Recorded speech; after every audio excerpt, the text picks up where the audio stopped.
E informação importante já no Palmeiras, a preocupação com a possibilidade de Abel Ferreira deixar o clube no fim dessa temporada.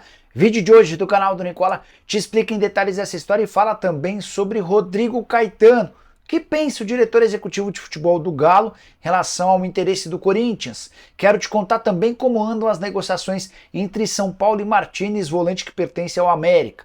Já sobre Gabigol, situação delicadíssima, atacante nem foi utilizado na vitória por 3-0 contra o América. Tite deixou um recado público para o Gabigol.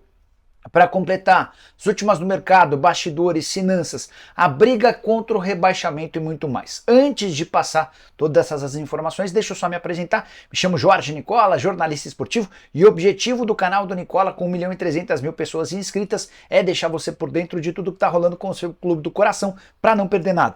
Aperta o botão vermelho de inscreva-se, ative as notificações, não esquece de deixar like para que esse vídeo chegue para mais pessoas. Combinado? Bora dar um recado especial para você que sempre sonhou em trabalhar com futebol, mas não tem a mínima ideia de como começar. O futebol interativo é a solução para os seus problemas. Seja dentro de um clube, com gestão, análise de desempenho, tática ou então na mídia. Com o jornalismo, como no meu caso, o futebol interativo é uma verdadeira faculdade do futebol e certamente tem um curso ideal para te ajudar. E o que é mais legal, na minha opinião, é que lá você não fica só na teoria e aprende também na prática, com estágio garantido em um clube parceiro deles aqui no Brasil. Se você tem esse sonho, está na hora de realizá-lo. Vou deixar um link na descrição desse vídeo e no comentário. Você clica lá, tira todas as suas dúvidas sobre o curso que você deve escolher e aproveita também um descontão bem legal que o pessoal do Futebol Interativo preparou e separou para quem acompanha o canal do Nicola. Combinado? Bora começar o vídeo com o tradicional giro de notícias e a primeira informação é sobre Bruno Lamas, meio-campista com passagens pelas bases de São Paulo e Santos, que está arrebentando no futebol coreano. No final de semana ele deu assistência para o gol do Fecim, ex-jogador da Ponte do Corinthians, mas o time dele acabou levando o gol aos 95 minutos e ficou com o vice-campeonato da segunda divisão da Coreia do Sul.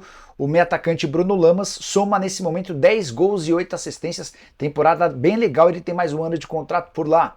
Quero falar agora sobre Sérgio Coelho, que será candidato único à presidência do Galo. Ele vai tentar a reeleição e não vai ter opositor. Havia a tentativa de Frederico Bolívar, que é um jornalista, de ser candidato, ele não conseguiu reunir apoio suficiente no Conselho Deliberativo. Dessa maneira, Sérgio Coelho será aclamado como reeleito presidente do Galo.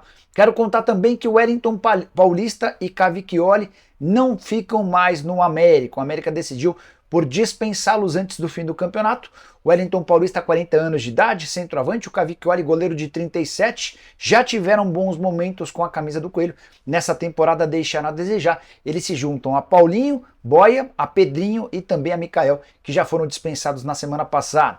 Para completar o giro de notícias, preciso te atualizar sobre o Boca Juniors, que está fora da Libertadores da América do ano que vem. Depois de 7 anos consecutivos participando da competição, o Boca não conseguiu a vaga depois, especialmente da vitória do São Lourenço nessa segunda-feira no Campeonato Argentino. E a saideira do giro de notícias, Pedrinho, presidente do Vasco, se reuniu com o prefeito da cidade do Rio de Janeiro, Eduardo Paes, para alinhar as medidas e os caminhos que o Vasco precisa percorrer em relação à reforma de São Januário, que vai sair do papel. Por falar em Vasco e em São Januário, quero contar para vocês sobre a decisão dessa terça-feira. Tem Vasco e Corinthians em São Januário, dois times brigando contra o rebaixamento e ainda mais ameaçados depois da vitória do Cruzeiro nessa segunda-feira contra o Goiás. Quero te atualizar sobre a situação de cada um dos times. Vasco chega a 6 partidas sem perder, com 3 vitórias e 3 empates, e tem problemas para armar seu sistema defensivo. Tudo porque Maicon, Léo e Robson Bambu tomaram o terceiro cartão amarelo e estão suspensos. Medel era dúvida, fez tratamento e, ao que consta, jogará ao lado do Capasso. Só para completar, o Corinthians, que vem no momento ruim depois de uma derrota por 5-1 para o Bahia dentro de casa e com a eleição de Augusto Melo, candidato à presidência, não vai ter Gil suspenso, Fausto, Mosquito, Rojas e Rony machucados. O Corinthians tem 9 jogadores pendurados que podem perder a reta final do Campeonato Brasileiro. São eles Cássio, Pidu, Moscardo, Juliano, Biro, Rony, Mosquito, Wesley e Yuri Alberto. Contei para vocês com exclusividade nessa segunda-feira que Moscardo tem negociações avançadas, mas não com o Chelsea e sim com o PSG. Luiz Campos que é o executivo de futebol do clube francês, tem viagem marcada para o Brasil, a fim de se reunir com dirigentes do Corinthians e acertar essa transferência ainda nesse ano. Bora falar agora sobre um recorde de pontos para escapar do rebaixamento. Poderemos ter em 2023 a necessidade da maior pontuação da história para que você não seja rebaixado. Até hoje, esse recorde pertence ao campeonato de 2009, que foi absolutamente atípico. Teve um Flamengo campeão com uma pontuação bem baixa e teve o Coritiba rebaixado com 45 pontos. Nunca na história do Campeonato Brasileiro por pontos corridos um rebaixado caiu com tantos pontos. Mas existe o risco de em 2023 essa pontuação ser superada.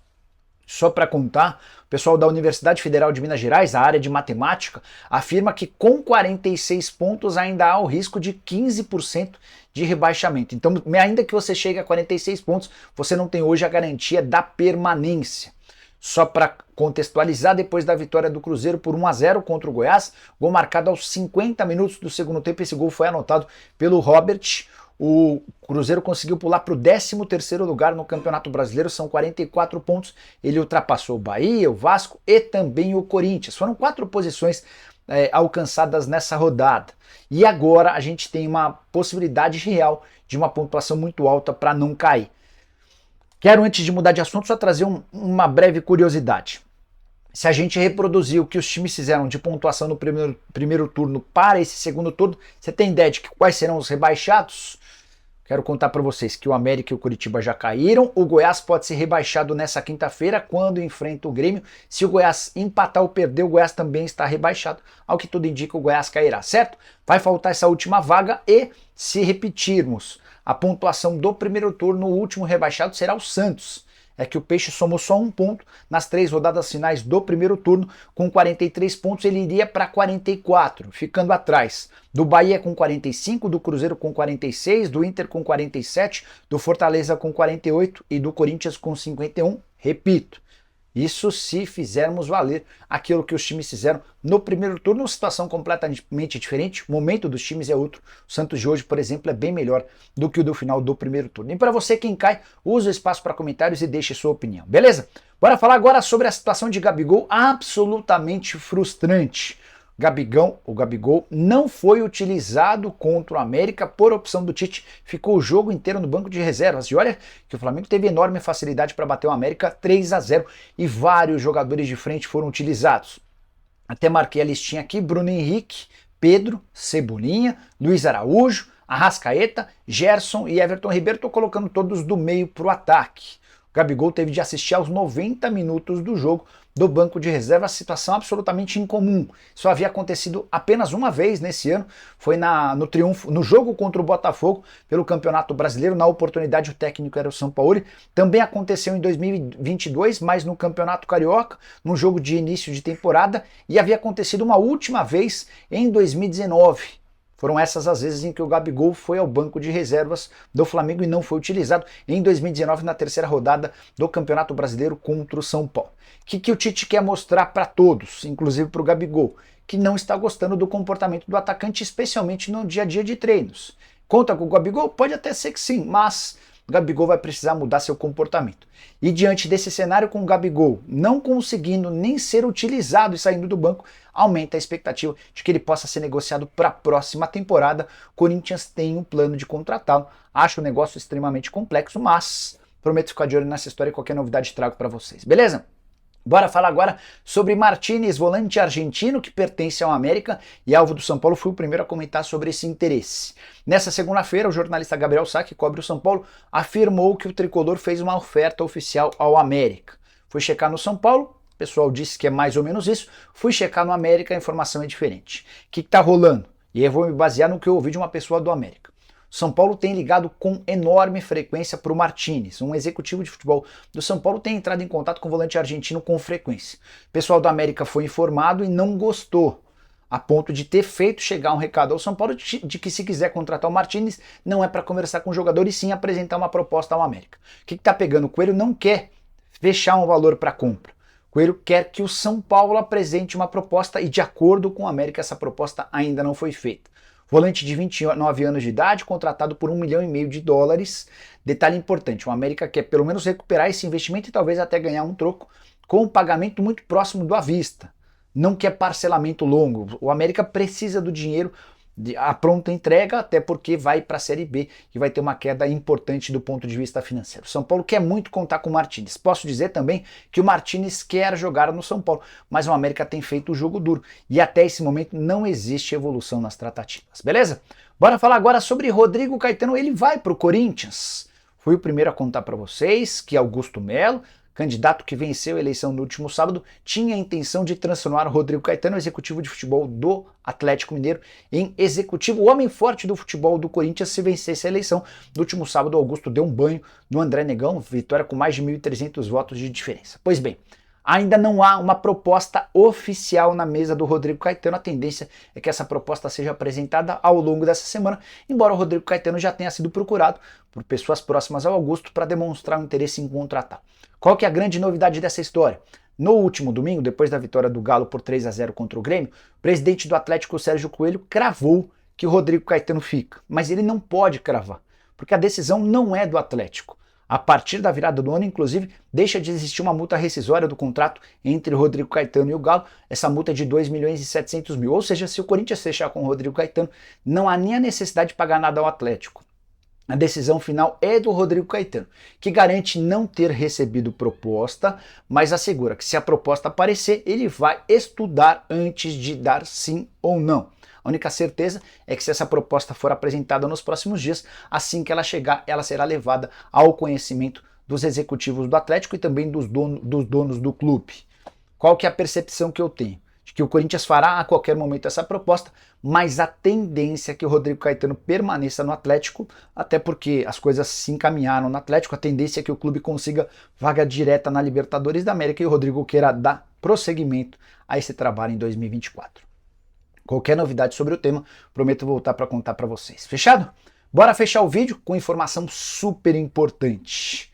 Pela primeira vez ouvi uma pessoa do Palmeiras preocupada e desanimada com a chance de permanência de Abel Ferreira para a temporada de 2024. Eu já havia contado para vocês que a percepção no Palmeiras era de que, apesar de todo o discurso nas entrevistas de que estava cansado, de que não aguentava mais o calendário brasileiro, de que poderia ir embora, dentro do Palmeiras a percepção é de que o Abel ficaria. Tem contrato até dezembro de 24, participava ativamente do planejamento para a próxima temporada, indicando reforços, trabalhando na busca por outros nomes, eventualmente discutindo saídas.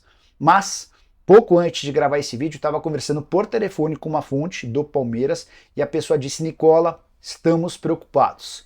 Começamos a entender que o Abel está preparando o terreno para ir embora. O Abel não declarou de forma oficial que pretende ir embora ou que está disposto a aceitar a oferta do Al Saad. O clube do Catar quer transformar o técnico português no mais bem pago do futebol mundial, superando o Diego Simeone do Atlético de Madrid. O Diego ganha 15 milhões e meio de reais. Só a título de comparação, o Abel ganha 2.800.000 no Palmeiras. Se ele vai para o Catar, ele vai ter a chance de mais do que quintuplicar o seu salário. Talvez a questão financeira nem seja decisiva, mas a falta de propostas na Europa, o desgaste físico e mental que ele vive com o calendário maluco do futebol brasileiro, tudo isso talvez pese para essa transferência. Vale a lembrança também de que a multa rescisória do Abel foi diminuída na última renovação de contrato, na última discussão de contrato, o Abel conseguiu convencer os dirigentes do Palmeiras a reduzirem para 3 milhões de euros a multa, valor super baixo para um clube como o Al Sadd. Não há nenhuma definição, repito. Ainda está tudo muito superficial, até porque o foco total do Palmeiras e do Abel é nesses 3 jogos finais do Campeonato Brasileiro. Mas não se descarta agora dentro do próprio Palmeiras a possibilidade de o Abel, em caso de título nacional, se despedir do Palmeiras na passagem mais vencedora da história do clube. O cara que ganhou absolutamente tudo pode estar vivendo seus últimos dias. Prometo para vocês que vou continuar apurando, ouvindo pessoas e qualquer novidade conto para vocês, beleza? Espero que tenham curtido o vídeo, deixem like, se inscrevam no canal. A gente volta à tarde com mais um vídeo, tem também live à noite. Abraço, tchau!